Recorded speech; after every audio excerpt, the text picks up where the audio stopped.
Baseball is back. The New York Mets 2022 season is back on. This team is about to do some special things, and I will break down everything today in regards to the new CBA and what is next for this Mets team as we now finally have players reporting, spring training about to begin, and everything has been restored into its rightful place.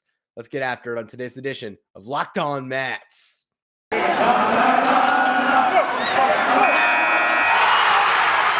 You are Locked On Mets, your daily New York Mets podcast. Part of the Locked On Podcast Network, your team every day.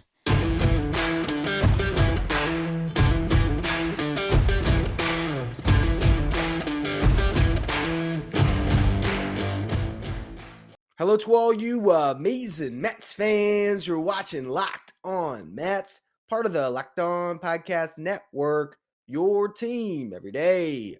I'm your host, Ryan Finkelstein. If you want to find any of my work, follow me on Twitter at FinkelsteinRyan. You can also find some of my writing about the Mets and about Major League Baseball at justbaseball.com, where I work as the managing editor. Got a lot of stuff going on at Just Baseball over the coming days here as free agency is about to kick off. We got a free agency thread that is available that I'll be updating as all the news around the league comes out. So make sure you're checking out all that good stuff.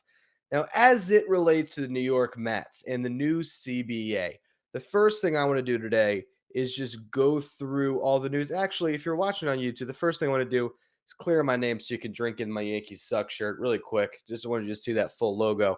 That's a beautiful shirt, isn't it? You can buy them on Amazon. All right.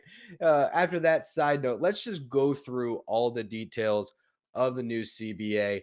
162 game season. Okay, that's just one thing to put out there right away. All the talk of canceled games, that was all a farce. You know, it was a bluff by Major League Baseball. The MLBPA called them out on it. They didn't want to dispute about, paying players prorated salaries, any of that. I think that is one of the big reasons we got a deal today, was because of that pressure to get a full 162 win.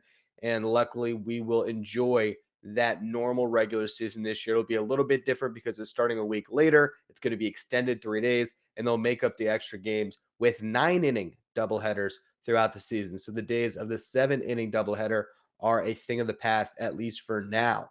Now, guys will be reporting to spring training as soon as Friday, but they have to report by Sunday. Games will begin March 18th. The season will begin April 7th. The Mets will be taking on the Nationals in Nationals Park with probably Jacob DeGrom on the mound for game 1, with Max Scherzer ready to go for game 2, which has to make Mets fans thrilled right now to think about the prospect of that coming, within a month now. So that's awesome. There will be an expanded playoff field, but it's going to be the 12-team field, not the 14-team field. So that is a good sign if you like baseball. Being a little more competitive and having the regular season matter. It's not going to be half of the teams in the league going in. It's going to be 4 wildcard teams or actually, what is that? No, it's 3 wildcard teams in each league to go with the 3 division winners. And the way it's going to work out is it'll no longer be the 1-game wildcard game. Instead, it'll be a 3-game series where the 1 and 2 seeds in each league will get buys. Then the worst record division winner is going to face off against the worst record wildcard team. And the best record wildcard team will host the other series with the lower wildcard seed. So that is how the wildcard will pan out. Starting in 2023, teams will play fewer divisional games and will play every other team in the majors at least 1 series per season, which is a nice little change. It is probably foreshadowing some shifting dynamics in the league. I got to imagine in the future we'll get a couple of expansion teams that'll bump the number up to maybe 32 teams. Maybe they'll go divisionless. Maybe they'll go to 4 divisions. Regardless, though, the 19 games against every single team or division, that's going to be tacked down a bit after this season. But this season will still be played traditionally. There's going to be a draft lottery. That's supposed to try to curtail tanking. The top 6 picks will be chosen through a lottery process, with all non-playoff teams having a chance at securing one of those picks. If a small market team has a lottery pick in 2 straight drafts, they cannot pick higher than 10th in the following draft. For a large market team, whoever gets a lottery pick as a large market team, they cannot pick in the lottery again. So their next draft, they'll have to be no higher than 10th as well.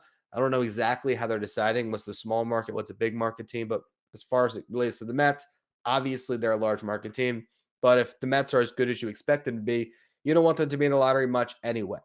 Another thing when it comes to these rules, you have the new compensation for pre-arb players. There's a lot of different things that went in to try to get these guys more money earlier in their careers. One of them is to try to curtail the service time manipulation. The league will reward a compensatory draft pick to teams who carry players who finish in the top 3 in Rookie of the Year award voting or top 5 in the Cy Young or MVP voting who are on their opening day roster. So now there is this, incentive to start your top prospects on the opening day roster because if they are as amazing as you think they will be, they could get you a draft pick. So if the Mets decide, you know what, Mark Vientos looks great in spring training, he could win the Rookie of the Year this year, they would be wise to put him on the opening day roster, give him a ton of at bats as the DH, let him go out and win the Rookie of the Year, at least finish in the top 3. And not only is he going to help them win, but he will in turn give them a potential compensatory pick in the following draft. So that is a really interesting rule. Also, the top 2 finishers in the Rookie of the Year voting in each league will receive a full year of service time. So huge benefit to dominate as a rookie. There is now a $50 million pool, bonus pool that has been established to boost the earnings for players who are not yet arbitration eligible and therefore earn the league minimum or close to it. The pool will remain at $50 million per season over the length of the new CBA. Other than that, you also have players can be options to the minors. Now only a maximum of 5 times per season before they must be exposed to waivers. The universal DH is in place. We already knew that was coming. The league and union have already agreed to implement pitch clocks, restrictions on defensive shifting, and larger bases. But all of that is coming in 2023. So this season, we won't see any of that just yet. Teams will also be able to sell advertising patches on uniforms and helmets. So we're getting a little bit of that NASCAR feel. That's going to be coming, but who really cares too much about that? Obviously, the league's going to make more money off of that. Good for the league, good for the players. I don't think it's really going to bother us too much unless they're just obscenely large advertising that they put on these jerseys. Other than that, you have the international draft, which was a big sticking point in the CBA. They are basically just kicking the can down the road on that. They have until July 25th of this year to agree onto that international draft. And if no agreement is reached, the qualifying offer process hold on. Let me back up. I read that wrong. If an agreement is reached, the qualifying offer process will go away. So this is how the owners are incentivizing the players to accept international draft because suddenly that will no longer be a thing where like free agent like Michael Conforto can be extended a qualifying offer and then we'll have that draft pick attached to them as they head out into free agency. If they decide not to do international draft, then the qualifying offer process will continue as it was previously in the last CBA.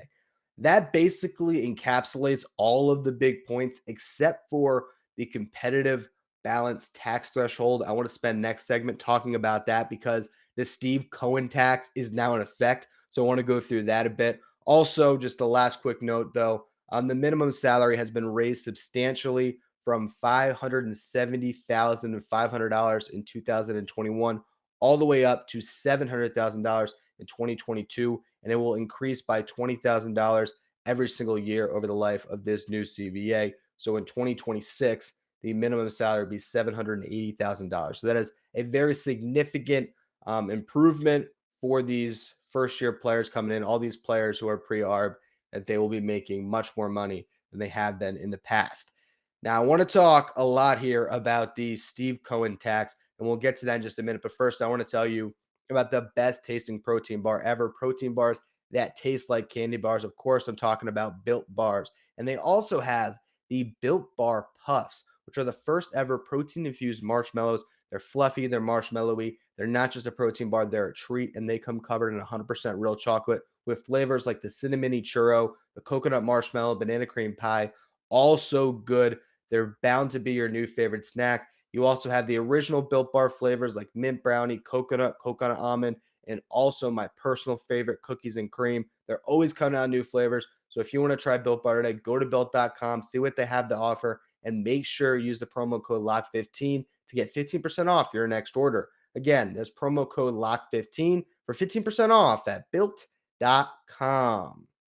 All right, now let's talk about the competitive balance tax threshold, which was obviously a big point of contention when it came to the CBA talks throughout this whole process. And really, I want to focus on the Cohen tax. But before we get to that, let's just go through the numbers. The tax will now rise to $230 million in 2022. It was previously at $210 million. So that's a significant jump of $20 million. It'll rise to $233 million in 2023, then 237 in 2024, 241 in 2025, and then 244 in 2026. There will now be three additional thresholds, and this is where we get to the Cohen tax, where previously there was only two additional thresholds where you had to pay additional fees. So previously, would have just been the $250 million threshold, which is past the 230, which is the first threshold. Then it's 270, and now there is a $290 million threshold. Now, this is called the Cohen tax because, as we all know, Steve Cohen is more willing to spend than any other owner in the sport. With that said, you look at where the Mets currently sit, and depending on who you ask, I've seen the Mets payroll projected right now at $271 million. And actually, with that, I should note arbitration.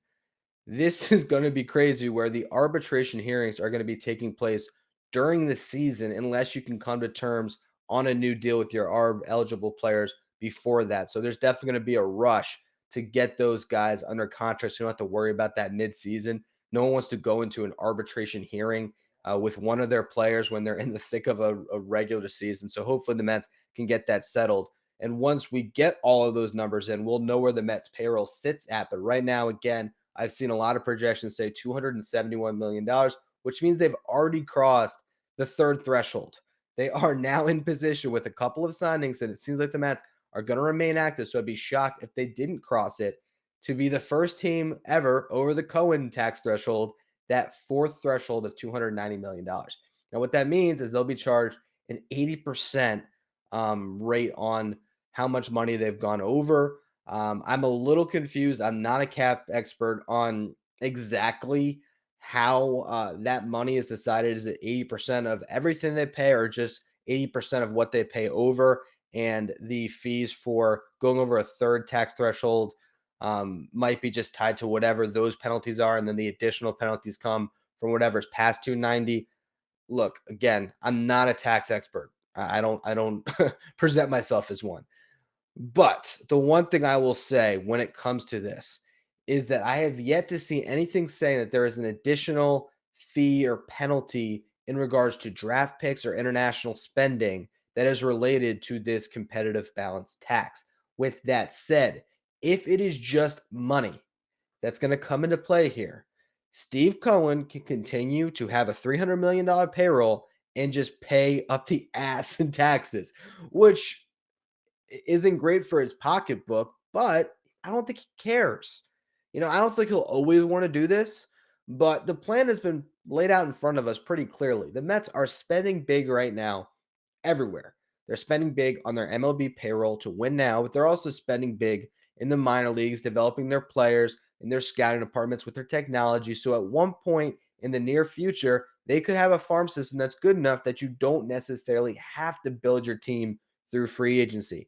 And at that point, Steve Cohen can maybe spend a little bit wiser and not have to cross over that fourth threshold unnecessarily because you can easily build a really good team with a $250 million payroll without having to pay all of those extra fees. And he might not mind, but he also is still a businessman. So that is in place to try to prevent him from going over it. And if he does go over it, he's going to pay a very significant penalty. But that's in some respects good for the league, good for the other teams. And again, for the Mets, it doesn't seem like Steve Cohen really cares. Prior to this CBA being agreed upon, there was some reports that came out that Steve Cohen was okay with this threshold if it got a deal in place. He just wants Mets baseball back, and we get that now.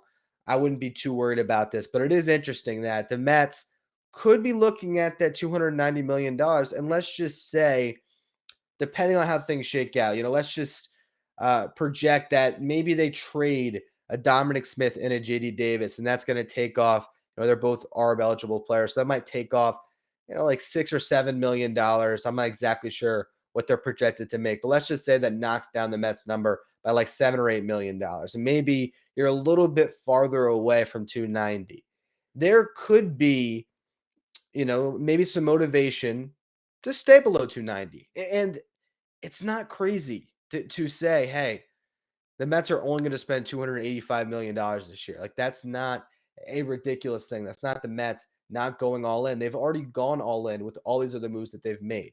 I still expect them to blow through it, but I'm just putting it out there that that is now a boundary or a line that they have to decide if they're going to cross. And ultimately, I think they will, especially for this one season, but it's just worth mentioning. Regardless, though, the Mets could be active, should be active. And I'm going to check Twitter real quick here before we get into this next segment. Wow. All right. So the first thing I see is JD Davis says time with Mets may be over 60-40 out of here. I have still yet to see any signings, though. We thought that we were going to see a big free agent frenzy at this stage. I'm recording this at 9:30 on Thursday night. We have yet to see any big moves. But what could we see coming down the pike? I will tell you all of that in just a minute. What do the Mets have to do to finish off this roster? We've talked about it a bunch. But now that we are finally back in free agency, I'll give you my keys right now to make the Mets a real World Series contender. But before we get into that, football might be over for this season, but basketball is in full steam for both pro and college hoops. From all the latest odds, totals, player performance props to where the next fire coach is going to land, BetOnline.net is the number one spot for all your sports betting needs. BetOnline remains the best spot for all your sports scores, podcasts, and news this season. And it's not just basketball. BetOnline.net is your source for hockey, boxing, baseball, and UFC odds right to your favorite Vegas casino games. Head to the website today or use your mobile device to learn more about the trends in the action. BetOnline, where the game starts. All right, I've just done another quick scan of Twitter, and as of now, no trade news, no free agent news. Still, though, free agency is open, and I would imagine that you're going to get some extra episodes of Locked On Mets over the weekend here, as they're supposed to be active. They're going to be making more moves. There are a couple more holes to fill in this roster, and we'll get to that right now. Here's my number one priority for the Mets. I've been thinking about this a lot. I was just on the Just Baseball show, as I referenced on yesterday's show, where we played GM and try to round out this roster. And if you listen to that episode, we got to the bullpen. And to me, the sign that makes the most sense, the place that I want to see Steve Cohen spend his money right now, is to go out and get Kenley Jansen, because that would give the Mets a legitimate closer that would bump Edwin Diaz from that role. I don't think any Mets fan has 100% confidence in Edwin Diaz, even though I think his stuff is great. I still think that if you go into this season with Diaz as your closer, that is fine, but I'm not 100% confident in Diaz being the guy to carry you through a playoff run if you're fortunate enough to get there. Kenley Jansen has been in all those games before. So I look at Jansen right now as a free agent I would seriously consider. If not Jansen, you have other guys that we've talked about throughout this offseason, like Andrew Chafin, Ryan Tepera, Brad Hand, who obviously pitched with the Mets down the stretch last season. A lot of different names. If you're talking about the real elite guys that can replace an Aaron Loop, it's Jansen as a closer, or it is Andrew Chafin as a left-handed reliever, and Ryan Tepera would really be the other one. I like Joe Kelly as well, has really good stuff, probably comes in a little bit cheaper than all those guys, but there's a lot of names and a lot of arms out there. The Mets should be looking to add at least one reliever, if not two. Their bullpen is still in pretty good shape because you still have Diaz, Trevor May, Seth Lugo, Miguel Castro, Drew Smith. That's a good start. They have arms like Trevor Williams and Tyler McGill that could factor into the rotation mix, but also could be moved into the bullpen, and their stuff could play up out of the bullpen. Trevor Williams did a nice job pitching out of the bullpen for the Mets after getting traded in the Javi Baez deal last year. So I'd expect him to maybe play that long man role for the Mets. We'll see what happens. Jeurys Familia is still out there. I'm sure he would like to come back to the Mets. Not sure if fans would want him back, but it won't come at too much of a cost, so that could be an option as well. Now, when it comes to the starting rotation, expect the Mets to add at least one arm, and Yusei Kikuchi is the most likely target. I am a fan of Zach Greinke, but there hasn't really been any smoke there, so I wouldn't expect that, although who knows, these things can change as free agency continues to transpire here over the next couple of days.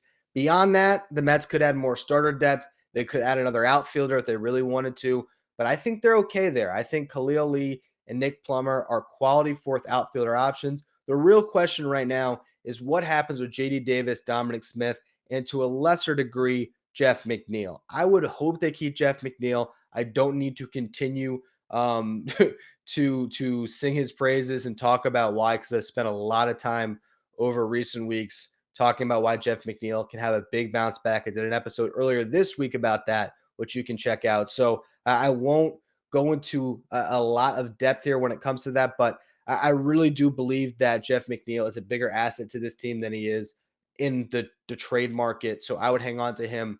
But with JD Davis and Dominic Smith, here is where you stand right now at the Mets bench. If everything stays as is, and you have a 5-man bench, which is what you would have with an 8-man bullpen, it's Robinson Cano, it's Dom Smith, it's JD Davis, it's Tomas Nido, and it's Louis Guillorme. That's your bench. That means there's no room for a Khalil Lee or a Nick Plummer, which would be your traditional fourth outfielders that could play left, center, and right.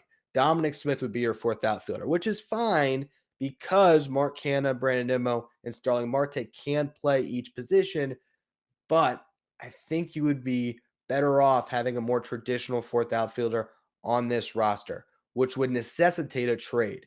Trading a JD Davis, who apparently, according to a recent report that I alluded to earlier, he believes he's gone. He believes he's going to get traded, which, let's be honest, if you've been listening to this show for a while, you know that is music to my ears. I'm done with the double clutching at third base. I'm done with him blocking other people, particularly now that Mark Vientos is closed. JD Davis is just standing in his way. Very similar player profiles, but I think Vientos will be much better next season. I really do. That's how much I believe in his bat. So JD Davis gets shipped out. That clears a spot up on your bench. Depending on what they do, they can make another signing in free agency, or they can stay internal. Dom can be one of your options. Cano can be another one of your options on the bench that give you some upside offensively. And then you can add a Nick Lee. I combine the two. You can add whoever wins that battle in camp, Nick Plummer or Khalil Lee, to give you that fourth outfielder. And I think the Mets bench is fine. I like their starting lineup. I wouldn't mind if they didn't add any more position players, but there is an expectation that they'll probably add another. And we will be covering that over the weekend because there's a pretty good chance we're going to see a couple of signings, maybe even a couple of trades over the next 24, 48, 72 hours. It's going to be a crazy weekend. So make sure you're subscribed to Locked On Mets on YouTube. Make sure you're following wherever you get your podcast. And I will be giving you breaking news shows whenever we have any throughout the weekend. So that's going to be all for this edition of Locked On Mets. As always, thank you for listening. Make sure you follow, rate, and review wherever you get your podcast. Make sure you follow me on Twitter at Finkelstein Ryan. Follow the show at Locked On Mets. Thank you for making Locked On Mets your first listen every day. Now for your second listen, check out Locked On MLB, hosted by Paul Francis Sullivan, but we call him Sully. He's got you covered for everything when it comes to the past and the present with Major League Baseball. You can follow Locked On MLB wherever you get podcasts.